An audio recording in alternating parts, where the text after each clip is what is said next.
Salam sehat Indonesia. Hura, hura. Aduh, Indonesia. Kita lihat dulu nasib PDI Perjuangan di ujung tanduk. Saya lihat di bawah, Menteri PDIP ramai-ramai bertemu dengan bosnya untuk pamit mundur diri dari kabinet Jokowi. Mau ketawa, tapi ya ketawa aja dah.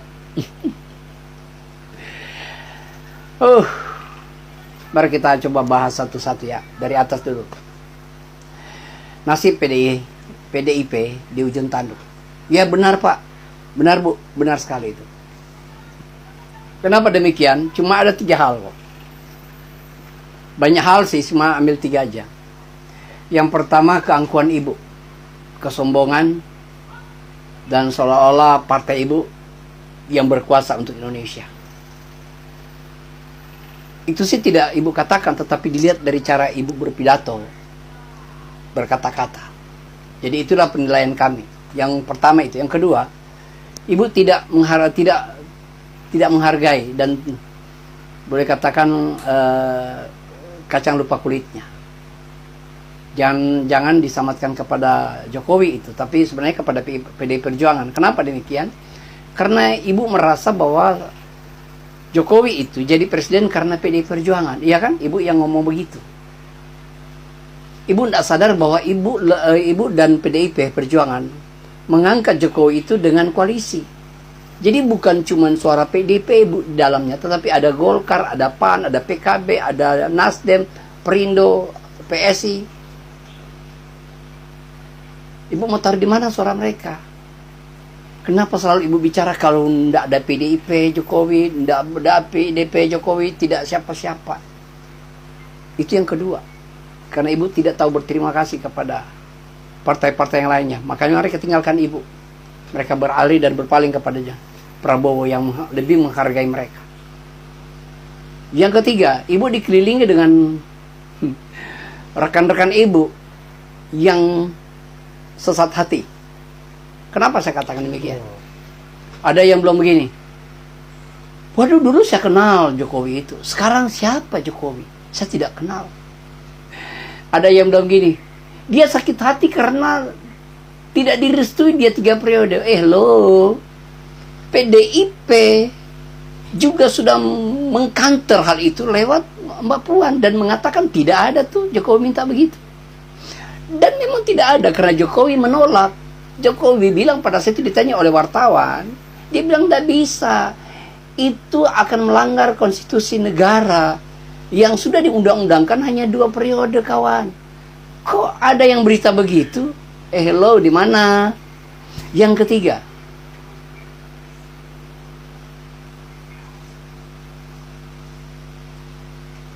ini ibu didampingi oleh orang-orang yang sesat hati seperti yang bapak tua itu. Betapa kebenciannya terhadap Jokowi sampai dia harus menjerumus ke dalam lingkaran keluarganya dia tentang kemarahannya di terhadap Jokowi. Sudah tua bangka yang harusnya kita patut mendengar dengan hikmat wacana-wacana yang motivasi yang baik buat kami muda-muda. Ini malah tua-tua bangka tapi mengajarkan hal tidak baik. Ini yang ketiga yang merasuki ibu. Orang-orang, deretan-deretan orang yang sesat hati. Jadi kalau bilang di ujung tanduk, ya benar ibu, di ujung tanduk. Nah, ditambah lagi dengan menteri-menteri ibu yang tidak tahu membedakan partai dengan tugas negara. Ini menteri-menteri ibu. Padahal mereka disumpah itu atas nama negara dan Tuhan mereka. Kok mau mundur datang sama ibu untuk pamit? Memang disumpah atas nama PDIP Perjuangan mereka, PDIP Perjuangan? Tidak. Di mana pengajaran politik yang PDIP mau sampaikan ke kami? Tidak ada tuh. Lihat kader-kader ibu yang jadi menteri. Bahkan datang sungkem ke ibu untuk minta pamit keluar dari kabinetnya Jokowi. Ini kan kebodohan publik namanya. Dan pembodohan juga sih sebenarnya. Kenapa? Karena kami mau ingin belajar politik yang sehat, yang bagus, yang dinamis. Nggak usah bilang cair-cair, tapi mulut nah jadi berkat. Oleh karena itu, dengan dua hal ini, benar-benar memang rakyat muak dengan PDI Perjuangan. Makanya siap-siaplah, Bu. PDI Perjuangan itu akan seperti Partai Demokrat. Akan ditinggalkan masa. Saatnya. Masa itu memilih yang tepat. Kenapa? Karena dengan dua hal ini, apa yang saya utarakan, itu menyatakan bahwa benar-benar kader-kader sebagai menteri yang di binaan ibu, itu memang orang-orang yang tidak tahu berterima kasih kepada negara. Yang sudah memberi mereka makan, memberi mereka gaji, untuk mengurus negara bersama Presiden Jokowi. Sekarang ketika mereka mundur, mereka datangi ibu, minta pamit. Baru PDIP mempersilahkan. Nah, lebih parah itu, Bu. Lebih kami tinggalkan PDI Perjuangan.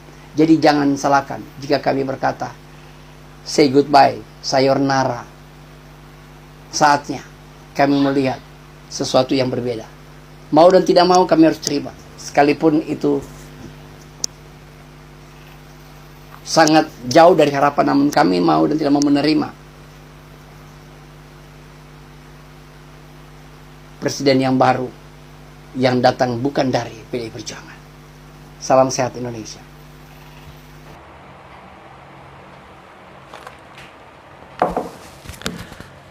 Oke guys ya, saya terkadang bingung dengan pemikiran semacam ini ya. Ada narasi yang dibangun, ada framing yang dibangun bahwa Ibu Megawati adalah dalang kejahatan dari manuver-manuver politik yang terjadi di situasi saat-saat ini guys ya. Nah ini kan tidak masuk akal ya. Pertanyaan saya untuk kalian semua yang sering menyalahkan partai PDIP ya. Saya disclaimer dulu, saya bukan orang partai PDIP. Cuman saya melihat atau menilai berdasarkan suara hati saya ya.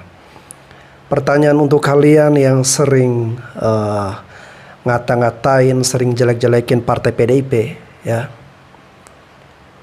Pertanyaan saya adalah, siapa yang meninggalkan partai PDIP? Ya. Siapa yang meninggalkan partai PDIP ketika dia sudah diangkat menjadi presiden? Ya, walaupun benar rakyat yang memilih, tetapi kalau tidak melalui partai juga rakyat tidak bisa pilih. Itu fakta yang harus kita terima.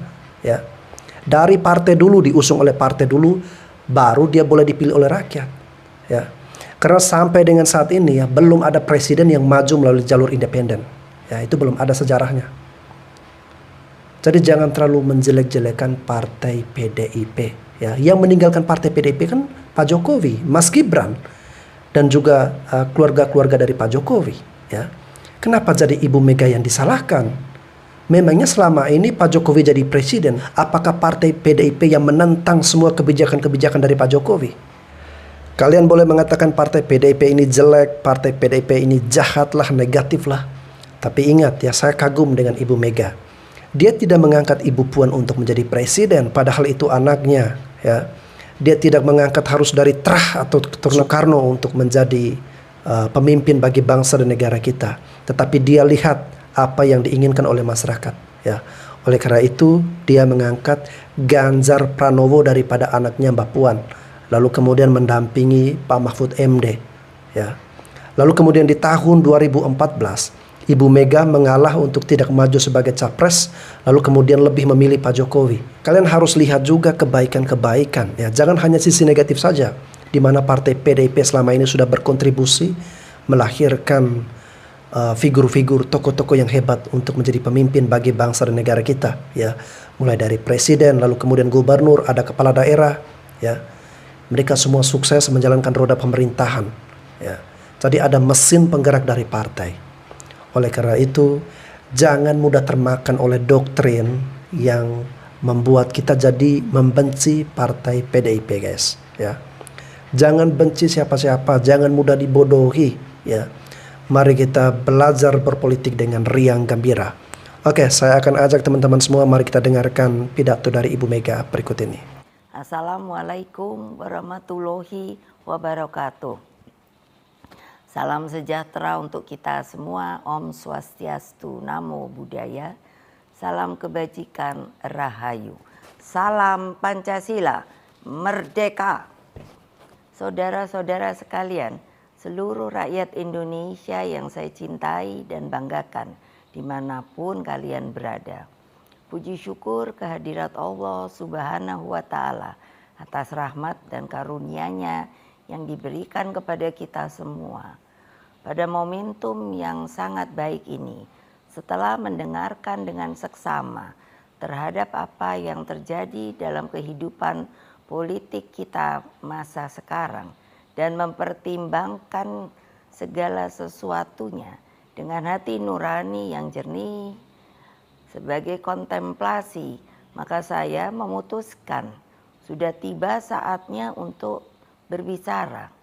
Berbicara dengan nurani, berbicara dengan tuntunan akal sehat, dan berbicara dengan kebenaran yang hakiki.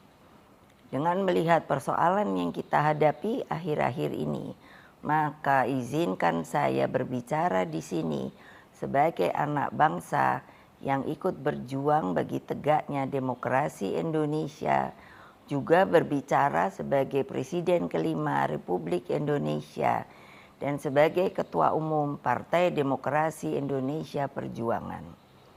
Saudara-saudara sekalian, keputusan Majelis Kehormatan Mahkamah Konstitusi telah memberikan cahaya terang di tengah kegelapan demokrasi. Keputusan MK tersebut menjadi bukti bahwa kekuatan moral, politik kebenaran, dan politik akal sehat tetap berdiri kokoh meski menghadapi rekayasa hukum konstitusi.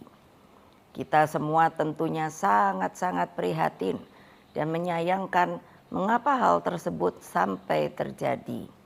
Berulang kali saya mengatakan bahwa konstitusi itu adalah pranata kehidupan berbangsa dan bernegara yang harus diikuti dengan seluruh-seluruhnya.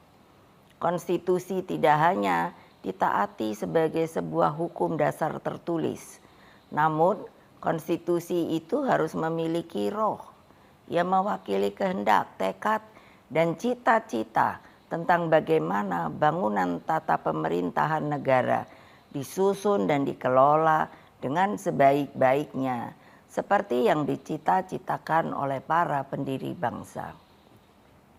Apa yang terjadi saat ini mengingatkan saya ketika sebagai Presiden Republik Indonesia saat itu diperintahkan melalui perubahan ketiga Undang-Undang Dasar 1945 yang diatur dalam pasal 7B, pasal 24 ayat 2 dan pasal 24C tentang dibentuknya Mahkamah Konstitusi. Dari namanya saja, Mahkamah Konstitusi ini seharusnya sangat-sangat berwibawa, memiliki tugas yang sangat berat dan penting guna mewakili seluruh rakyat Indonesia di dalam mengawal konstitusi demokrasi. Dengan perannya yang begitu penting, saya sangat serius menggarap pembentukannya. Saya sebagai Presiden didampingi oleh Menteri Sekretaris Negara mencarikan sendiri gedungnya, dan saya putuskan berada di dekat istana, yaitu suatu tempat yang sangat strategis yang disebut sebagai Ring 1, sehingga Mahkamah Konstitusi tersebut harus bermanfaat bukan bagi perorangan, tapi bagi rakyat, bangsa, dan negara. Saya ingat waktu itu, Ketua MK yang pertama adalah Pak Jimli Asidiki, dan saya sangat berterima kasih atas segala konsistensinya selama ini. Saudara-saudara sekalian, seluruh rakyat Indonesia yang saya cintai dan banggakan, dengan seluruh suasana kebatinan terkait pembentukan MK ini, apa yang menjadi kehendak rakyat melalui reformasi adalah suatu perlawanan terhadap watak dan kultur pemerintahan yang pada waktu itu memang sangat otoriter. dalam kultur otoriter dan sangat sentralistik ini lahirlah nepotisme, kolusi, dan korupsi. Praktek kekuasaan yang seperti inilah yang mendorong lahirnya reformasi.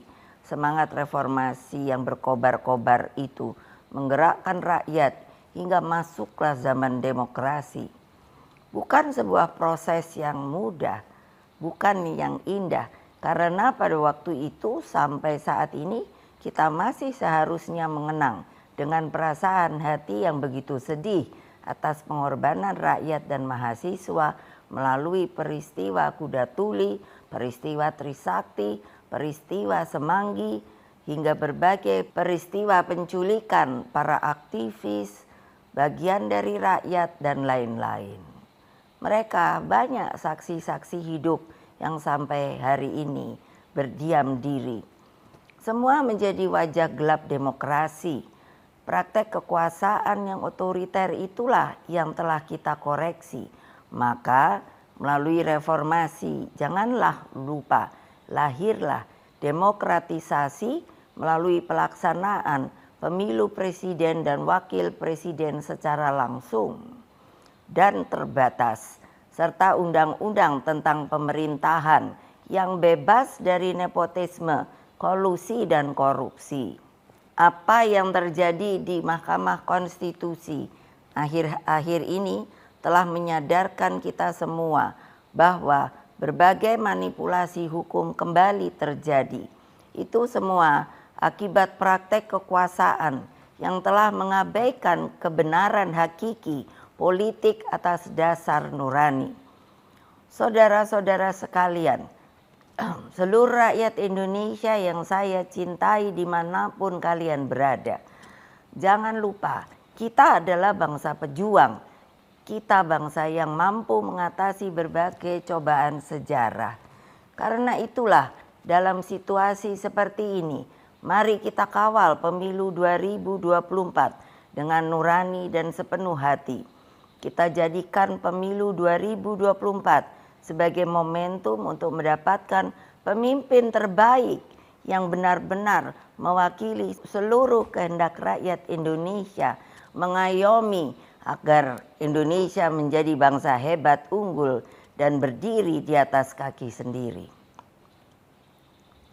Rekayasa hukum tidak boleh terjadi lagi. Hukum harus menjadi alat yang menghadirkan kebenaran. Hukum harus menjadi alat mewujudkan keadilan. Hukum harus menjadi alat mengayomi seluruh bangsa dan negara Indonesia. Dengan keadilan inilah kemakmuran pasti akan bisa diwujudkan. Karena itulah terus genggam erat semangat reformasi itu. Jangan lupa terus kawal demokrasi berdasarkan nurani. Jangan takut untuk bersuara, jangan takut untuk berpendapat selama segala sesuatunya tetap berakar pada kehendak hati rakyat. Terus kawal dan tegakkan demokrasi. Itulah kewajiban kita sebagai warga bangsa dan bahkan menjadi keharusan setiap anak negeri dan bangsa agar tidak terjadi kesewenang-wenangan. Sebab kedaulatan rakyat harus terus kita junjung tinggi. Pemilu yang demokratis, yang jujur, adil, langsung, umum, bebas, dan rahasia harus dijalankan tanpa ada kecuali. Rakyat jangan diintimidasi seperti dulu lagi. Jangan biarkan kecurangan pemilu yang akhir ini terlihat sudah mulai akan terjadi lagi. Gunakan hak pilihmu dengan tuntunan nurani. Semoga Allah yang Maha Kuasa meridui perjuangan kita. Merdeka, merdeka, merdeka. Terima kasih. Wassalamualaikum warahmatullahi wabarakatuh. Om Santi, Santi, Santi Om Rahayu. Oke guys, ya itu tadi pidato yang disampaikan oleh Ibu Mega ya. Beliau sampai menyinggung soal persoalan di Mahkamah Konstitusi ya. Dan satu hal yang saya apresiasi dari partai PDIP ini guys ya, ini adalah partai yang dibentuk dan dibangun dengan perjalanan sejarah yang sangat heroik sekali guys ya. Berbeda dengan partai-partai lain, tinggal panggil notaris ya, jadi itu sebuah partai. Tetapi partai PDIP telah melewati proses dan sejarahnya. Dan harapan kita selanjutnya adalah seperti yang diharapkan oleh Ibu Mega, bahwa pilihlah pemimpin ya yang sesuai dengan tuntunan hati nurani Anda ya. Semoga Anda bisa memilih pemimpin tanpa ada unsur intimidasi dan paksaan, dan semoga pemilu ini dapat berjalan dengan aman, damai, umum, rahasia, tanpa ada kecurangan apapun guys. Coba kita dengarkan rekaman suara dari Gibran dalam menanggapi pidato Ibu Megawati kemarin. Dibuktikan saja kalau ada kecurangan-kecurangan, dibuktikan dan dilaporkan saja. Dilaporkan aja kalau ada bukti-bukti seperti itu. Assalamualaikum warahmatullahi wabarakatuh. Kita lihat tadi, kita dengarkan tadi bagaimana Gibran, wali kota Solo yang kini menjadi cawapres berpasangan dengan Prabowo Subianto, menanggapi pidato dari Ibu Mega.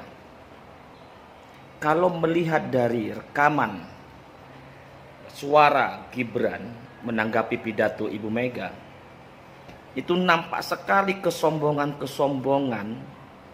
Nada-nadanya itu penuh dengan kesombongan-kesombongan. Buktikan saja, laporkan. Kenapa saya katakan sombong? Nah, di saat itu terjadi misalnya kecurangan-kecurangan yang disampaikan oleh Ibu Mega, melapornya kemana? Di saat hukum ini sudah benar-benar dalam keprihatinan yang luar biasa. Mahkamah Konstitusi yang menjadi tumpuan sudah diacak-acak sedemikian rupa. Di daerah-daerah polisi mulai mengintimidasi, datang ke kantor-kantor DPC PD Perjuangan tanpa pemberitahuan. Nah, ini kan juga satu persoalan. Kasus di mana juga ada oknum polisi membakar baliho Ganjar Pranowo. Jadi Gibran ini merasa bahwa dia benar-benar merasa di atas angin karena semua sudah bisa terkondisikan. Tapi ingat Gibran, ingat, lu harus kesatria nih. Kamu harus kesatria. Serahkan tuh KTA PD Perjuangan, termasuk adik iparmu si Bobby. Kembalikan KTA PD Perjuangan itu. Harus kesatria lah. Nah, perkara nanti ada kecurangan, ya kita kader PD Perjuangan pasti prosedur hukum yang akan dilalui. Tapi hukum ini harus ditegakkan dulu dimulai sekarang. Kembalikan ke marwahnya. Aparat penegak hukum harus benar-benar netral. Kepolisian jangan sampai terintervensi oleh kekuasaan. Kejaksaan juga begitu. Jadi seluruh perangkat negara, alat negara harus bersikap netral. Harus kembali ke marwahnya. Jangan sampai mau diintervensi oleh kekuasaan. Kepolisian khususnya itu jangan sampai larut dalam ikut berpolitik, tapi amankan proses politik 5 tahunan ini dengan bijak, dengan baik, sesuai dengan SOP-nya. Gibran harus juga tunjukkan bahwa Anda tidak curang nantinya. Kelompok Anda nggak curang. Jangan mentang-mentang karena Anda anak presiden, Bapak Anda presiden yang bisa mengintervensi semuanya. bahkan penjabat-penjabat kepala daerah. Saya jadi teringat dengan kata-kata Jokowi nih, bahwa kalau Kementerian Dalam Negeri itu bisa mengevaluasi penjabat kepala daerah, wali kota, bupati, dan gubernur 3 bulan sekali. Tapi saya akan mengevaluasi tiap hari. Nah, ini kata-kata intimidasi sebenarnya ini. Secara nggak langsung kata-kata intimidasi kepada penjabat kepala daerah. Ya tolonglah Pak Jokowi, kalau Anda benar-benar mau netral, buktikan kenetralitasan dari Presiden terhadap proses politik 5 tahunan ini. Mari kita fair. Pemilu 2024 baik pilek maupun pilpres harus fair play. Benar-benar bersih tanpa ada kecurangan-kecurangan. Kita buktikan terbalik. Kalau Gibran mengatakan dibuktikan kalau ada kecurangan. Nah, saya mau minta nih, buktikan kalau tidak ada kecurangan. Begitu. Pembuktian terbalik juga harus dilakukan. Terutama oleh penguasa, oleh presiden.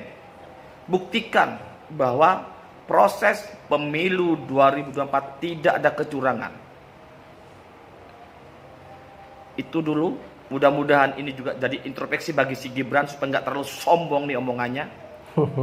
Terima kasih. Wassalamualaikum warahmatullahi wabarakatuh. Oke guys ya, semakin seru dan semakin menarik ya berbagai pernyataan-pernyataan atau komentar-komentar di ruang publik ini guys ya. Namun untuk kita semua sebagai pendukung dari Pak Ganjar dan juga Pak Mahfud MD ya, mari kita sama-sama menjaga sikap dan emosi kita agar bisa terkendali guys ya, dan satukan energi kita untuk maju terus ya, maju untuk memenangkan Pak Ganjar dan Pak Mahfud MD ya. Walaupun Pak Ganjar dan Pak Mahfud MD ini sudah tidak mendapatkan dukungan lagi dari Pak Jokowi dan keluarganya, tetapi kita rakyat yang waras ya, rakyat yang menggunakan akal sehat, kita harus peduli dengan masa depan bangsa dan negara kita ini. Kita harus peduli dengan nasib bangsa dan negara kita ini untuk tahun-tahun mendatang, agar jangan sampai jatuh ke tangan yang tidak tepat atau jatuh ke tangan yang salah. Mari kita memilih pemimpin-pemimpin yang punya kapasitas dan pengalaman guys. Oke teman-teman, terima kasih, sampai jumpa lagi.